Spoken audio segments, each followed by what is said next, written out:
What's going on, guys? I'm IcyRhythms. Welcome back to another video, and in this one we're going to be talking a lot of different things. What I'm doing, what I'm playing next, the next review, a rumor, lots of possibilities. You guys keep it locked right here. If you haven't seen the last 4 or 5 videos, or you're just new to the channel, there's been a lot of things happening. In particular on the PlayStation side of things, I do have a PlayStation 5 now, and it's really all I've been playing. Someone asked me on Twitter yesterday, man, what happened to your PC? Absolutely nothing. My PC is sitting right next to me even now, and I still enjoy it, but I haven't really been playing a lot of games on it. It's been my record footage for what I'm doing on this channel or some other project type of machine. I'm just on my console kick right now. I'm really enjoying the PlayStation 5. I think it's a really good leap over the PlayStation 4, where the PlayStation 4 wasn't so much over the PlayStation 3. Still really good, a lot of great games, some nice visuals in some of those games, but not quite the leap I was expecting. The PlayStation 5 is just different. What I'm playing right now is Immortals Fenyx Rising for PlayStation 5. I'm going to finish that up. I've got 1 or 2 missions.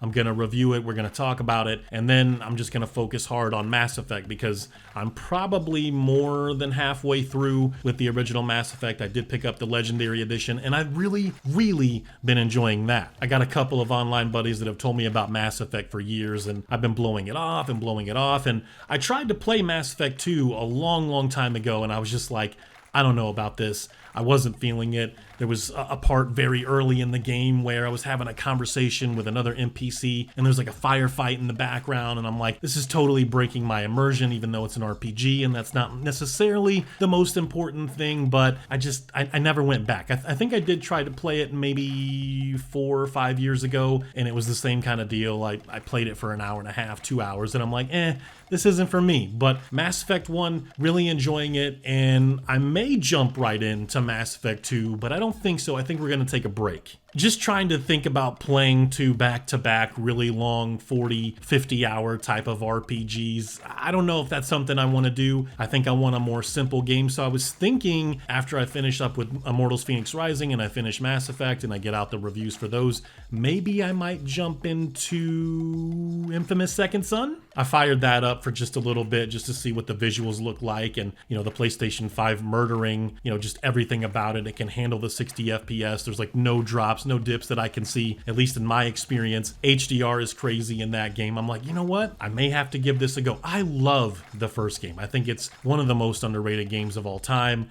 Certainly one of the most underrated games for PlayStation 3. And it's a real shame that more people didn't buy that game. It's a real shame that more people didn't buy the second game. And obviously, I think you had a similar thing going on with Infamous Second Son. It doesn't really seem like, while these games are really good, in my opinion, that they're really turning on, like a massive audience to play them. Really get to thinking about that platinum for the original Infamous game, because I believe, if I remember right, you have to play it both on a playthrough with the good ending and the bad ending, both of them all the way through, if I'm not mistaken. So it takes a while to get that one, but totally worth it. Great game. If you haven't played it, maybe eventually Sony can put out like a remaster or something for the original first 2 games, or totally remake the first game. If you're going to just remake games and be on a kick of remaking games, Infamous, the original Infamous, deserves it more than most. I've also been playing Borderlands 2 with a friend in the Handsome Collection, and then I have Borderlands Game of the Year Edition. I'm sure he and I will get to that at some point. Those games still awesome, still hold up. Gameplay, visuals, everything. I don't think there's ever going to be a time where one of the Borderlands games doesn't hold up. I think I'll be able to play Borderlands 1, 2, and 3 in 5 or 10 years and still say, man, these games still look absolutely incredible. And there's like a 4K texture pack or something for Borderlands 2 now, and maybe even the pre-sequel, so that's awesome. Borderlands 2,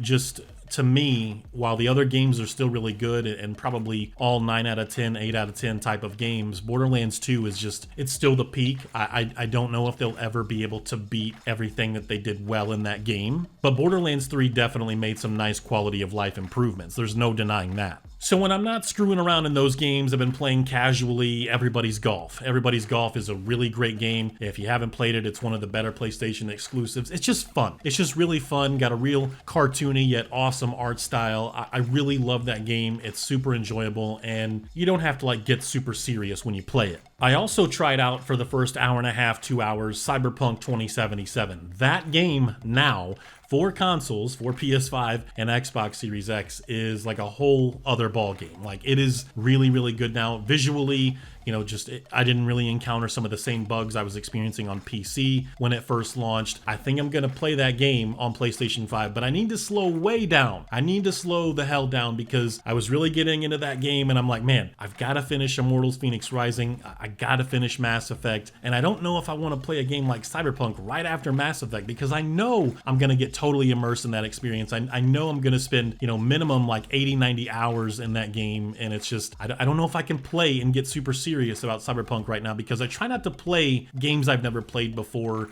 too close to each other or at the same time. I can't do that. It's like one game that I haven't ever played before. While I'm trying to do that, I can play other games that I've already played a million times, or it's just something for fun casually, but I try not to play games I haven't played before. More than one at the same time usually is too much for me. Pickups, yeah, lots of pickups lately. I've been buying a lot of physical copies of games for PlayStation 4 as well as PlayStation 5 if I can get them cheap, brand new if I can get them cheap and they're still in really good condition used. I've been splurging, maybe a little bit too much. So as I mentioned, I picked up the Handsome Collection. That was brand new. Borderlands Game of the Year Edition for PS4. That was brand new. Xenoblade Chronicles for Switch.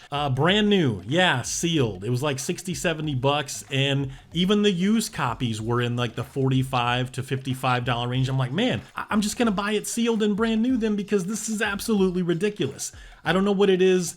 Xenoblade Chronicles 2, that game's difficult to find, and when you can find it, it's really expensive. So just some of this stuff is really expensive. Gonna have to pick up the original Xenoblade for Switch, while not even close to being as expensive for the age of the game and just all things considered, still 45, 50 bucks for that game is like, man, what in the hell? This damn Switch tax, people warned me, what the hell was I thinking? But I've been told that some of these games are totally worth it. Pay the Switch tax, so that's kind of where I'm at with it. Picked up Crash Bandicoot 4, I got, the Tony Hawk collection, I got the upgrades for Ghost of Tsushima for PS5 and Death Stranding for PS5, all of this stuff. There's a lot right now. There is a lot, and it's like, when is it going to end? Because there's other games that I want to play that are still yet to come out. I know we all feel like that sometimes. You're just like, man, how the hell am I going to play all this stuff? Even for me, especially because I work 2 jobs. So even if you're just working one job and some of you guys have kids or you also have school or whatever, I know, trust me, I know it's hard to juggle all this stuff. You wish you could play, 3 or 4 games at one time, but it's just not possible when you got tons of responsibilities.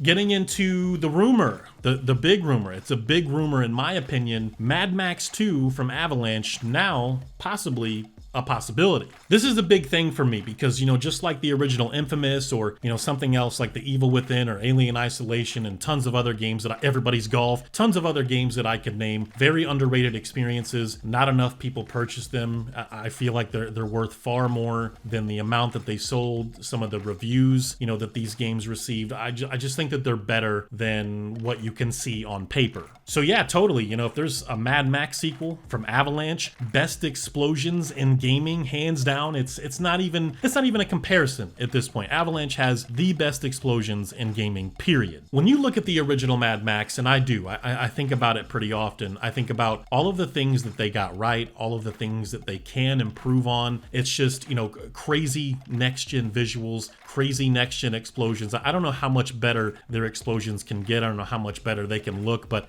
it's Avalanche, so I'm sure they're cooking up something. Even thinking about the combat, with Mad Max, it's, very similar, definitely influenced by games like Batman and Assassin's Creed, but also very different because Max is like so much more brutal with his punches and just the combat in general, guys blowing up into pieces, there's gore. I mean, it's pretty awesome. I would love to see with the right backing, with the right marketing, and just them, maybe adding a few more people on their team to get it just right. That game could be ultra special. Before we close out the video, it's not something that is terribly interesting and maybe even something that you guys care about, but I want to talk about Square Enix saying that Guardians of the Galaxy didn't meet expectations for them. It's funny because anytime this stuff happens, and especially with Square Enix, I think about when they rebooted Tomb Raider back in 2013. Awesome game. I think it's a worthy reboot. Really enjoyed the game. The game sold like, 4 or 5 million copies in the first 2 months, 3 months, something like that. And they came out and said,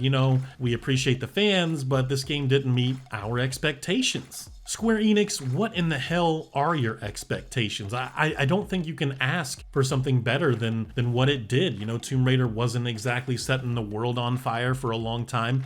The reboot comes along and it's actually really, really good. I enjoyed it more than some of the Uncharted games even. So with that being said, Square Enix clearly has a management problem. I'm sure it's not just management, but they clearly have a management problem, and Square Enix, you have got to get your shit together. If you sell 5 million copies in the first couple of months and it still doesn't meet expectations, something you're doing is obviously wrong, and you've got the wrong people in power running the show. I don't know what the sales numbers were for Guardians of the Galaxy. I'm sure it sold a few million copies, but even still, you know, if it sold 3 or 4 million copies and it still hasn't met expectations, then Square Enix is just doing it wrong. I don't know how a game can sell that many copies, and at this point, stuff like that, or, you know, obviously Tomb Raider 2013 have sold a lot more, probably 8 to 12 million copies or something. You know, granted, sales, discounts, different things, all of that stuff makes a difference, but I'm saying it's at some point it has to be profitable, and I don't understand how you can sell millions and millions and still not be profitable. It doesn't make you happy to sell millions of copies. It's completely ridiculous. That's all I got for you. Let me know what you guys think down in the comment section. What games have you been playing?